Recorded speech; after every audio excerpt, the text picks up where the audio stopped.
trouxe a sua Bíblia, vamos lá, abra ela em Marcos, no capítulo 5. Vamos meditar aqui rapidamente, falar um detalhezinho sobre fé, ou sobre incredulidade, né? A forma como você preferir. A gente vai usar aqui aquela passagem de Jairo. Vamos lá, Marcos 5, a partir do 22, diz assim: então chegou ali um dos dirigentes da sinagoga, chamado Jairo. Vendo Jesus, prostrou-se aos seus pés e lhe implorou insistentemente: minha filhinha está morrendo, vem por favor e impõe as mãos sobre ela, para que seja curada e que viva. Jesus foi com ele, e uma grande multidão o seguia e o comprimia. Vamos parar aqui um pouquinho. Entenda que Jairo não era uma pessoa qualquer. Jairo não era apenas uma pessoa no meio da multidão. A Bíblia conta que Jairo era um dos principais da sinagoga.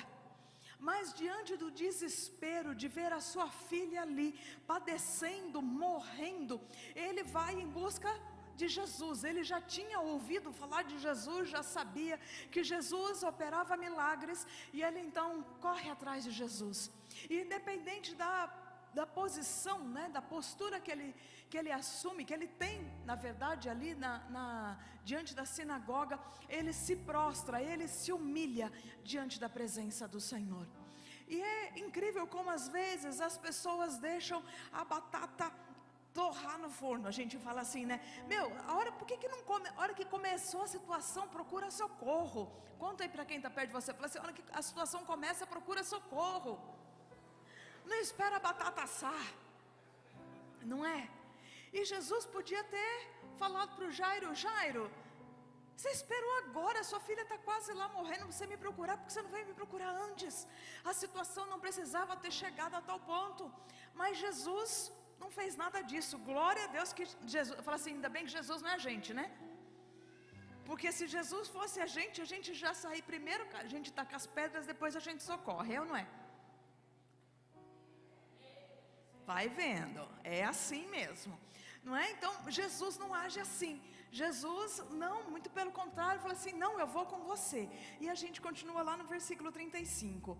Enquanto Jesus ainda estava falando, chegaram algumas pessoas da casa de Jairo, o dirigente da sinagoga.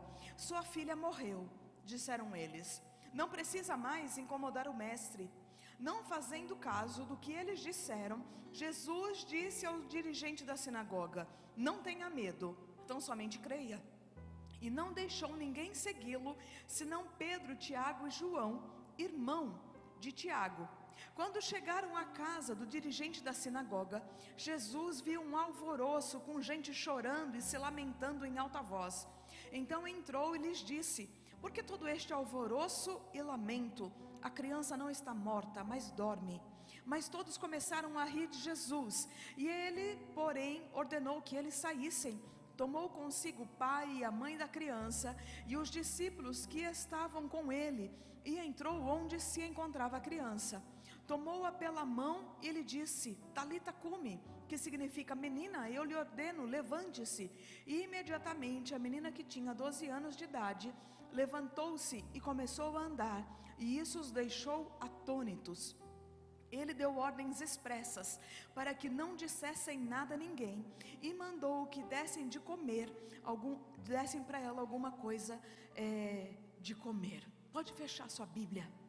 O que eu acho interessante nessa história é que Jesus estava ali e existiam outros discípulos junto ali de Jesus. Porém, para ir na casa de Jairo, Jesus só chama 3. Existem algumas situações que não são todos os discípulos que estão. É somente, repete comigo, Pedro, o Tiago e o João. E nessa situação não foi diferente. E Jesus então chega lá na casa do Jairo, tem o quê? Uma multidão que está chorando. E Jesus manda todo mundo embora e só traz para dentro quem? O pai e a mãe. A Bíblia conta que Jesus declarou isso, de que na sua cidade natal, ele não pôde fazer muitos milagres por conta da incredulidade do povo. Ou seja, a nossa fé está ligada diretamente com a manifestação de milagres. Se não tivermos fé, fé é o requisito principal para que o milagre se manifeste. Conta aí para quem está perto de você, fala assim: fé é o que foi que eu falei? Perdão. Requisito principal para que o milagre aconteça. Tem gente que está tudo certo, está tudo andando, e ela vai e conta o seu projeto para alguém. Você já fez isso? E aí a coisa embrulhou, enrolou e não deu mais nada certo. Quem já viveu um negócio desse? Foi contar para quem não está no mesmo propósito que você. Foi contar para quem não crê, para quem não está no mesmo nível de fé que você. E ao invés de ajudar, mingou tudo. Precisamos aprender a compartilhar, a contar projetos da nossa vida, somente quem anda no mesmo espírito de fé, quem anda no mesmo nível de fé. Porque se a gente contar qualquer coisa, pode ir tudo por água abaixo. Jesus não levou os outros discípulos por conta de incredulidade. Tanto é que Tomé disse o que na ressurreição? Se eu botar minha mão lá no buraco dele, aí eu vou acreditar que é ele. Foi ou não foi? E Jesus disse o que para ele? Viu, Tomé? Bem-aventurado os que não viram e creram. Ele precisou ver para crer. Conta aí para quem está perto de você. Não precise ver para crer. Então somente creia que Deus é aquele que tem o poder de abrir portas, de transformar vidas, de restaurar lares destruídos, de fazer romper o novo e o sobrenatural sobre a sua vida. Se você precisa se juntar com alguém, se junte com alguém que tenha fé. Mas se tiver alguém que é um bully, que tem pouca fé do teu lado, chuta aquele laço. Porque essa pessoa vai amarrar a tua vida e vai impedir você de desfrutar do sobrenatural de Deus. Então a fé, ela cria uma atmosfera. E se tiver alguém no meio que é descrente, o poder de Deus fica bloqueado para se manifestar. Não foi à toa que Jesus só chamou 3 discípulos, o pai e a mãe. Ele sabia que aquela menina iria ressuscitar. Amém? Mas para isso é preciso o quê? Ter um ambiente de crer, de que Deus de fato pode todas as coisas. Estamos vivendo, né, essas quintas-feiras o quê? Milagres extraordinários. Se você veio aqui com o seu coração com essa expectativa, se você largou alguém lá na sua casa, isso, vai lá buscar se o teu Deus, você vai responder, vou mesmo, porque Deus é o mesmo, Ele não muda. A gente vai o quê? Confirmar que Deus não muda, é aquele que fez milagres no passado, e é o mesmo que continua fazendo milagres no dia de hoje. Não deixe desviar o seu pensamento, não desvie o seu foco. Existe alguma situação difícil ao Senhor?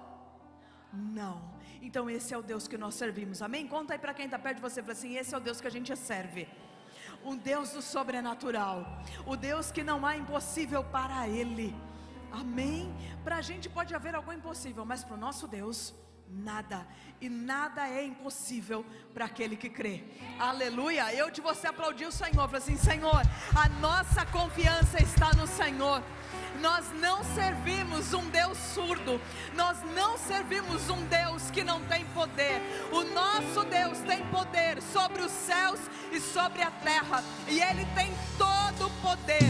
O Senhor está coroado de glória, e nós invocamos o nome do Senhor aqui. Pai, nós estamos reunidos porque amamos ao Senhor e cremos no Teu infinito poder. Sabemos, Pai, que Tu podes todas as coisas, e que para Ti, Senhor, nada é impossível, nada é difícil, Senhor, para Ti. Nós confessamos e declaramos ao Senhor aquilo que viemos buscar de Ti nesta noite.